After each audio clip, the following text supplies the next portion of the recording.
Good day sa'yo! Today I will show you kung paano ko pinapainit ang food ni baby. Yesterday we had bulalo. Tinabihan ko nga rin siya for today's meal. Habang wala pang timpla ang bulalo, hiniwalayan ko na siya na baka, patatas, and sabaw. Ito yung blender natin kahapon at tinago ko sa chiller.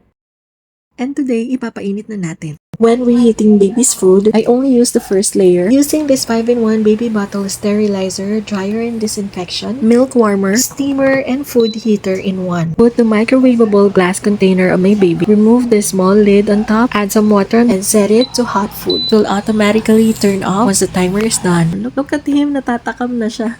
Minsan umiiyak pa yan kasi apurado na siya kumain. Charot!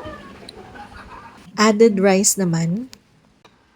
Yung kapatid ko, baby po, ay kumakain siya. And after meal routine. So there, kain na din kayo. Blessings!